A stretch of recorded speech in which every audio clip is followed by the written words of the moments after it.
Welcome to lecture 48. Today's lecture we are going to discuss the project monitoring and management.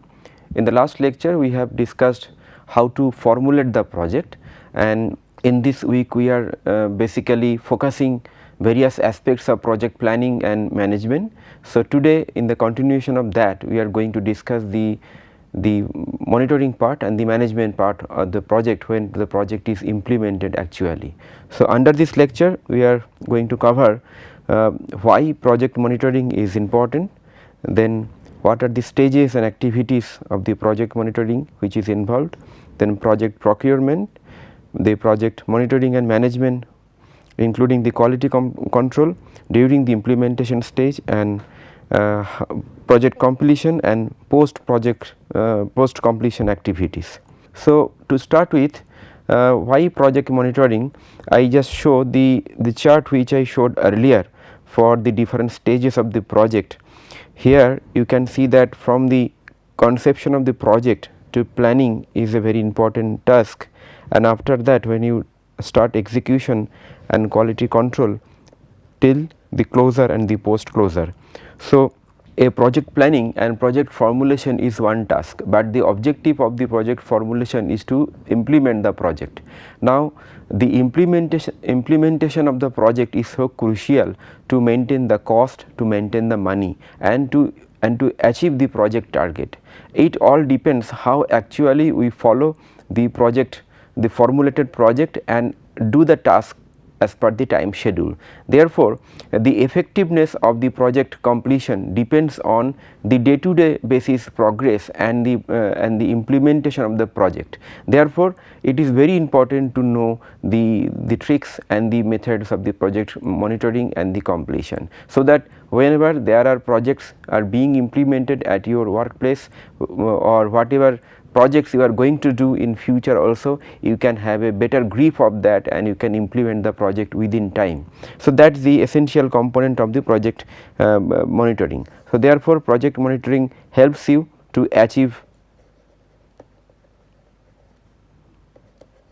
the project objective,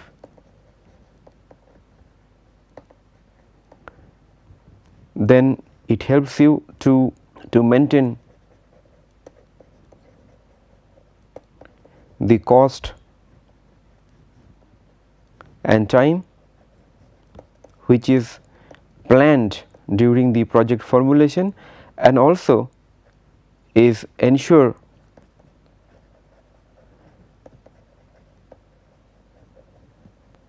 the quality of the project outcome, and definitely ultimately the project, a better implemented project will lead to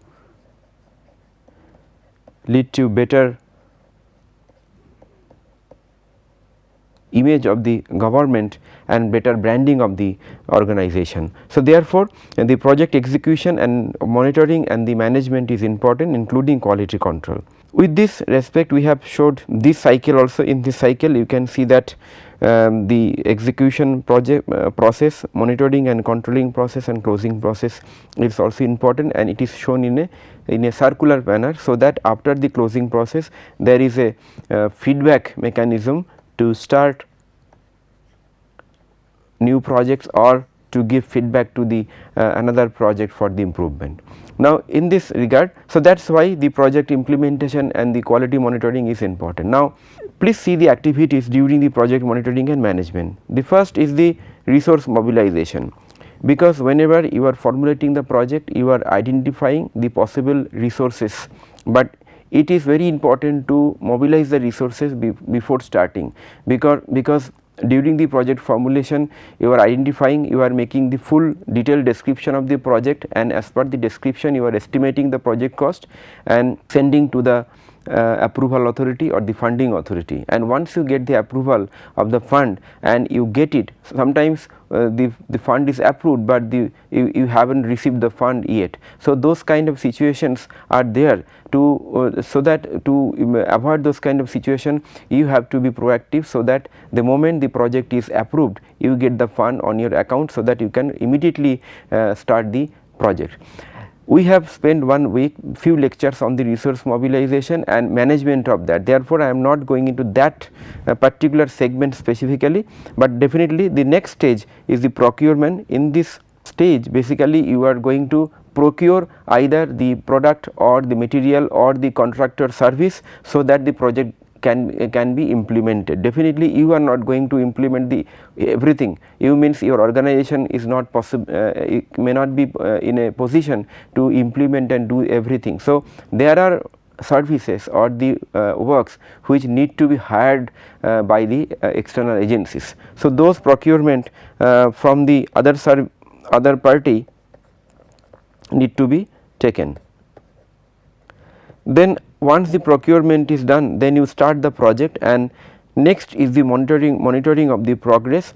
Even if it is done by the under the terms and condition of the procurement, but then as a controlling authority, as a implementation authority, you have the power and the mandate to monitor the project, to ensure the quality control of the projects, to install the systems and the process, so that you can have a real time database of the progress of the project. So, that is what included in the monitoring. In the last stage basically it is the completion and the post completion task, how you complete a project, and after the completion of the project what else you need to do. So, let us start with the procurement. Basically in the procurement, there we basically take the services during the procurement through the contract. The contract could be like for asset creation, or it can be to procure some service. So, during the asset creation we can take the like contract like item rate. For example, you are procuring some furniture element in your organization. So, those furnitures could be, or some similar items could be listed as per some approved rates, and as per the approved rates you can take those elements time to time as and when required. Then there could be lump sum contract and the turnkey contract. Both are basically having the terms and condition to get some particular product or material within a contracted agreement. Then you can hire some service provision, for example, for the construction of the road, for construction of the building, construction of the school building, you can hire the services of a contractor, and this service could be management contract, lease agreement, concession, direct private investment, divestiture, and several methods like BOT, like build, operate, transfer, build, operate, own and transfer, this type of mechanism. So, basically we hire the services of the expert organization who has the expertise and the credential of the similar works which they have done in the past years. And in the definitely beyond that, there are few projects which are being executed by the public private partnership organizations. So, those will be dealing later on separately, but here we can take the management service like the service procurement from various contractor through this method. Now, for procuring any service or any material, we have to make a bid document. Bid document is nothing but a document which is giving the full description of the procurement, terms and condition of the procurement, so that a third party or another private party can give an proposal to supply that material or that supply that particular service within a given rate or within a given price component, and after that you can compare the price components or the technical component, and you can select or choose one contractor or one supplier. So, that is why what is bid document. So, bid document basically consists of instruction to the bidders, basic informations like drawing, bill of quantity and specification, general conditions of the contract, special conditions if there are any special condition which is outside the general condition, then bank guarantee. Bank guarantee is taken to ensure that the contractor or the suppliers they follow the financial norms, then agreement format. So, these are the contents in a bid document, a general bid document which is provided. Then under the rate contract there could be items from minimum to maximum, quantity variation, if the quantity varies after a certain amount, what kind of changes in the rate will be there, those kind of specification is there. Then for the road, change of specification like say bituminous to other change of specification, those kind of that means the customization specification will be there in the rate contract bid document. Then staffing in terms of service procurement, what kind of involvement, continuity and training is required for the service sector. Then apart from that, the bid document also should ask about the work program, setting up the quality control lab, the joint measurement, the mechanism of the joint measurement, bill preparation, how the payment will be done, then penalty clauses, rejection of the poor quality of work, the variation of time and cost, what will happen if the time and cost is not maintained by the contractor. Then rates for new items and variations in quantity, if any new item is required during the project execution, what will be the rate and what will be the variation. Then revision in the rates as per the contract, mobilization, advance and recovery. So, these are the typical other information apart from the basic information which I told should be there in the bid document. Then after the bid document, you ask for the proposal, and after getting the proposal you compare the proposal and select one. So, during the processing you have to maintain the Transparency Act, the competitive bidding, so that everybody can participate, no one should be excluded from the process, anybody eligible should be able to bid for the project.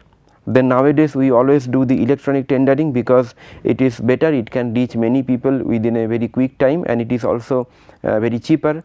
If you advertise in a newspaper or any offline media, it will cost a few thousands or lakhs rupees, and in electronic tendering you do not have to incur much cost. So, what organizations do, they give a small announcement in the newspaper and they refer the complete document in the electronic format, that is the from the website.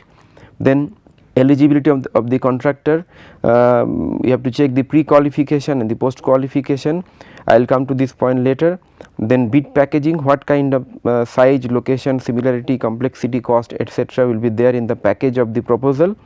Scheduling of the tender, interconnected works, how the service providers will schedule the work, that also need to be mentioned. And in the tendering process, advertisement could come at the national, state level. There could be a pre-bid meeting, modification may be required during the which based on the queries and the clarification made during the pre-bid meeting, and after that bid submission and opening in the presence of the contractor. This is the mechanism or the process which is taken for any procedure. So, please follow this process which is required to maintain for a procurement. Then the pre-qualification of the contractors are basically the particular types and classes of work what they have done for the project period, the subsequent re-evaluation and the criteria of the organization, technical, financial capacity. So, pre-qualification is based on whatever qualification and the expertise or the credential they have, based on that the pre-qualification is judged, and based on that they are allowed or not allowed. The post qualification is basically done in two stages, like basic requirement, whether the firm or the company can fulfill the basic requirement which is given in the bid document for doing the project or not, and the two-stage evaluation is also mandatory, like technical stage and the financial stage. Some of you know that initially the technical stage is evaluated, and if they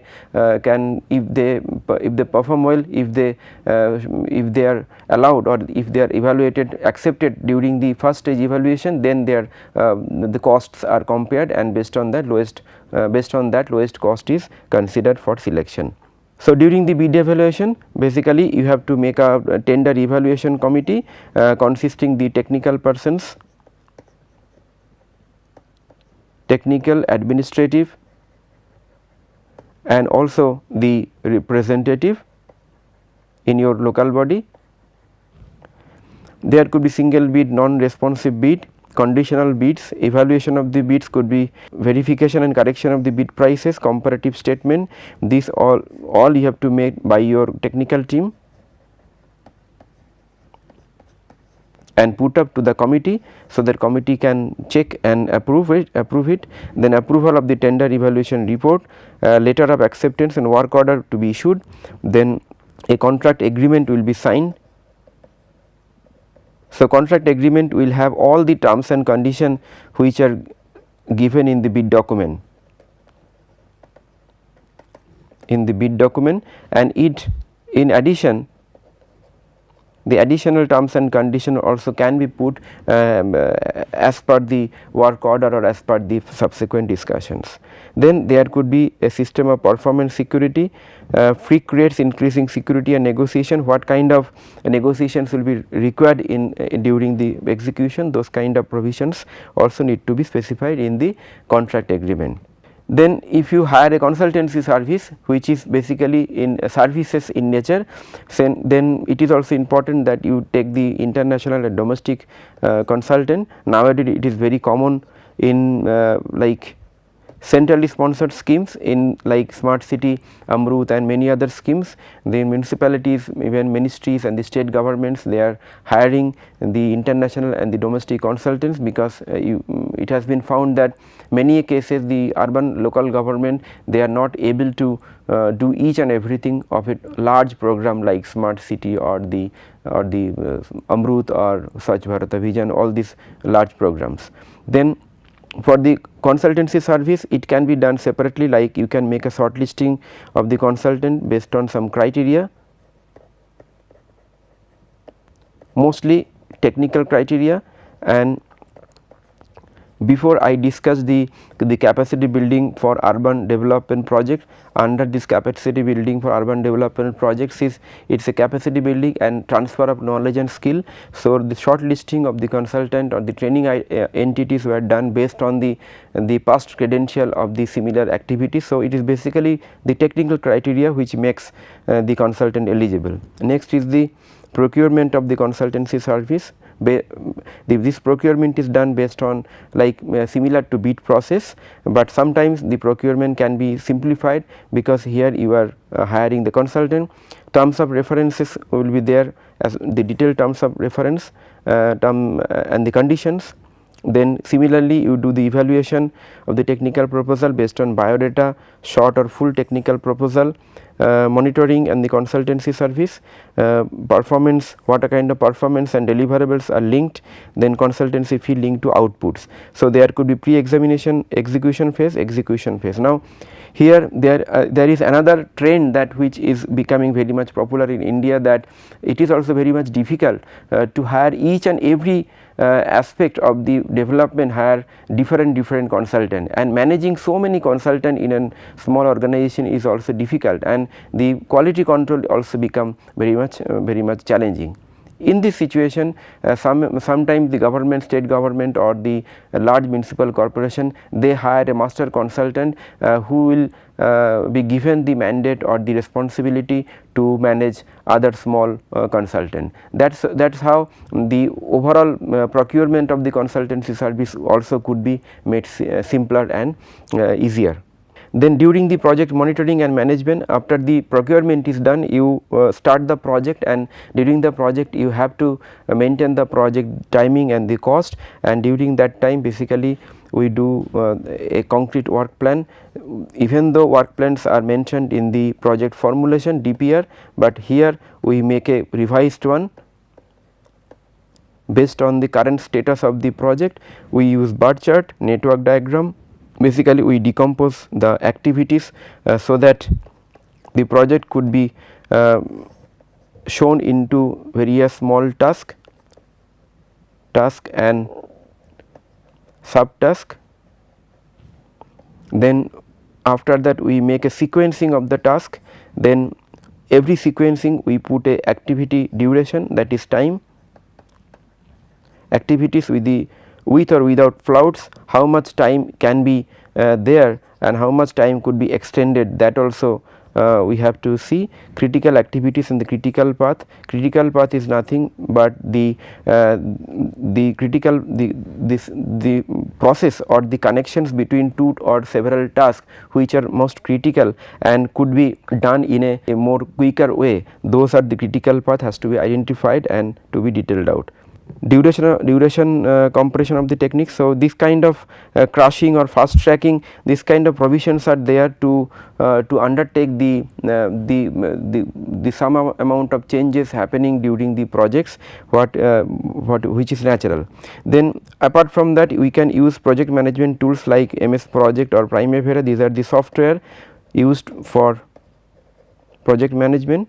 So, using software will maintain the database of the day to day project management progress, and also will project or predict the possible completion time, possible cost and everything. So, and it helps engineers and the project implementer in a better way, so that the project can be implemented on time. Then this is a typical, you can typical project management bar chart. You can see how the under every task the subtasks are maintained, and every subtask has the time limit, like baseline time to the time plan, and here the time plan is shown, and every task is shown as per the date wise, week wise or month wise. So, similar type of bar chart can be prepared. You can use, if you do not have the sophisticated softwares, you can use simple MS Excel. Every office must be having the MS Office software. So, MS Excel also can be used to prepare this type of bar chart, and you can revise time to time during the project execution period. During the implementation, basically some criteria which you need to consider is the variations, the approval of the project during and the before the project, interagency coordination. Every project needs coordination between the other organization. If you are constructing a road projects, definitely it needs coordination between the water supply, sewerage, the PWD, all the organizations. So, those kind of coordination is required. Progress report, the intervals, what is the frequency of the project report, and the outcome of the project progress report, and what is the further action taken after the progress report, that need to be detailed out. Project management software, as I told, project management software can be used. Project completion report to be done, then documentation of the lessons learned and the best practice.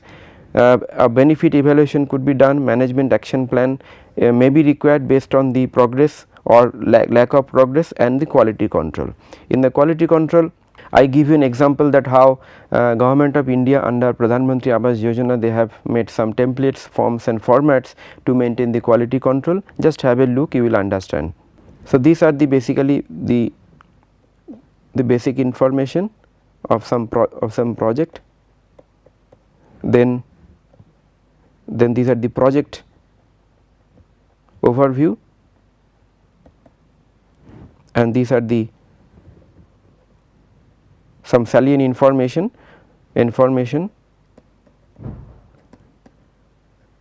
related to cost and progress.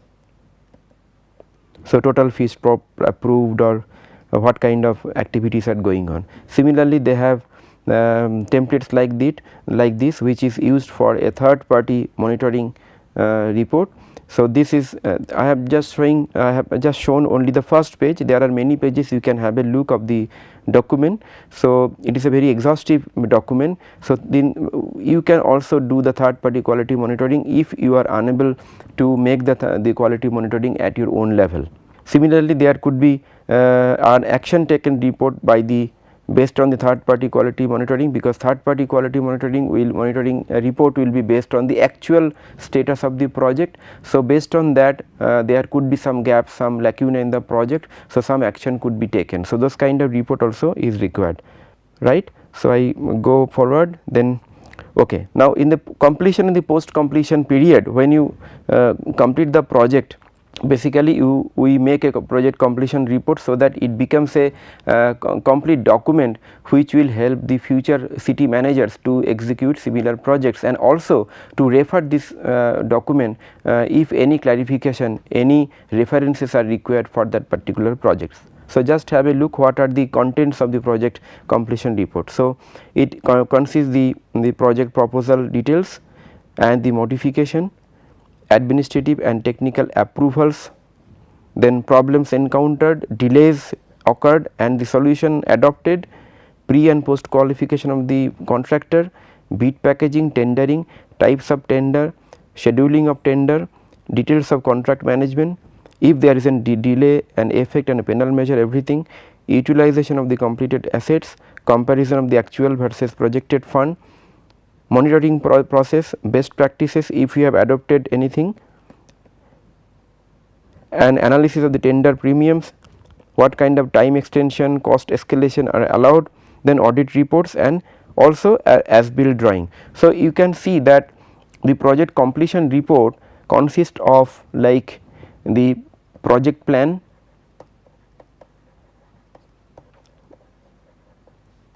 the bid or the procurement papers, and also the monitoring, during the monitoring whatever. So, these 3 stages, monitoring and execution stages, whatever we are doing, all those papers are included. So, most of the stages of the project cycle is included in this project completion report. And after the project completion, basically we do a documentation of the lessons learned and best practices. This documentation may not be very large. A project completion report is a exhaustive report which can be very much thick, but documentation of the lessons learned could be very much brief, and it can be circulated through websites or through other medias. Then what kind of benefit you have achieved, then consolidation of the periodic reports and the final survey, then what kind of management action plan is taken for the future project, that also could be taken. Then all these actions regarding manpower and the resource, then further monitoring of the performance for the future projects, auditing, further placement additions as required, performance and efficiency auditing. So, these are the post project actions which is required to maintain the project or to document the project for the future project proposal and for future project execution. So, in brief we have discussed today the project monitoring and the management. We have told you that in a project cycle, the project monitoring, quality control and its management for the implementation is very important stages, and in these stages we do the resource mobilization, we procure the material or the services, and then we execute the project through the strict quality control, and we make the completion report and the post completion actions. In the procurement process, we make a bid document, we make tender evaluation committee, and based on the 2 stage evaluation, technical stage and the economic and the financial stage, we identify the lowest bidding contractor or the supplier, and then we select them for execution of the project. And not only that, due to time to time we make quality monitoring. We have shown the examples how the nationally coordinated programs are being monitored through the third party quality agency, but for the small projects definitely you can take up the quality monitoring at your own end. And in the last, we compile each and every information starting from the earlier project plan, the deviations, delay or the expansion revisions of the project, bid document, terms and condition, the as built drawing and all the approvals, everything together compiled, and it is called as a project completion report. The project completion report is a very important document which helps in future for any reference or any clarification of the project, and also it helps to execute future projects, similar projects and also other projects. And after the project completion report is done and submitted, there are few post project completion actions which is required to maintain the particular project and to help the other project or to document the best practices or the lessons learned for the better understanding. So, with this I would like to conclude today's discussion. Next day we will discuss some of the essential terminologies and the features what we do in the engineering design, so that when you execute any project you understand the languages of the BOQ and the project DPR, and whenever there are you are handling the contractors or the engineers, you can understand at least some terminologies, so that you can ensure the project target and the project completion time in a better way. So, thank you very much for attending this lecture.